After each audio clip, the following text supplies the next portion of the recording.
嗨，亲爱的喜爱中国文化的朋友们，今天我要带你们一起探索一种特别美丽的东西——中国丝绸。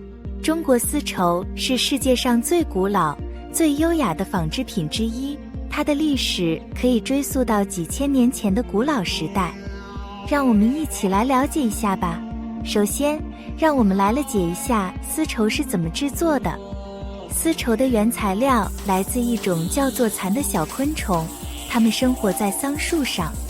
蚕吃桑叶，经过一段时间后，它们会吐丝，就像我们在寻找藏宝图一样，只不过它们寻找的是一个安全的地方来制作茧。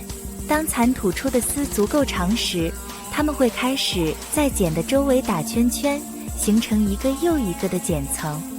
一旦茧制作完成，工人们会把它们放在开水中，这样茧就会变软，然后可以开始取丝了。这是一个需要非常细心和耐心的过程，因为丝绸的制作需要很多丝线，而每个茧里只有一小段。接下来，这些细长的丝线将被纺织成布料，这需要一台叫做织布机的设备，它可以把丝线编织成漂亮的布料。这个过程就像是编织一个大大的梦幻围巾，只不过它是由无数小小的丝线交织而成的。中国丝绸有很多种类，其中一种最有名的是汉服上常见的绸缎。绸缎是一种非常光滑而有光泽的丝绸，触感非常柔软，穿在身上会感觉非常舒适。除了绸缎，还有细腻如水的细纱、轻盈如云的纱丝等，每一种都有着独特的特点。中国丝绸不仅在制作过程中独具匠心，在穿着上也有着丰富多彩的历史。在古代，丝绸是一种珍贵的商品，只有皇帝和贵族才能穿戴。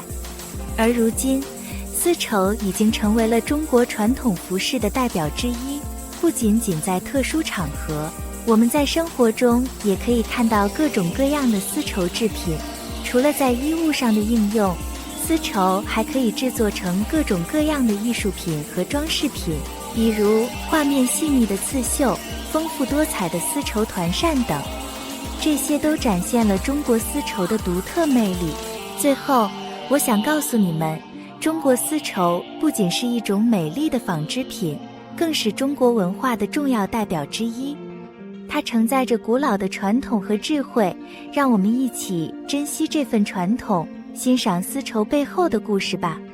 希望你们在探索丝绸的世界中，发现更多有趣的事情，也让你们的心灵在绚烂的丝绸之路上飞翔。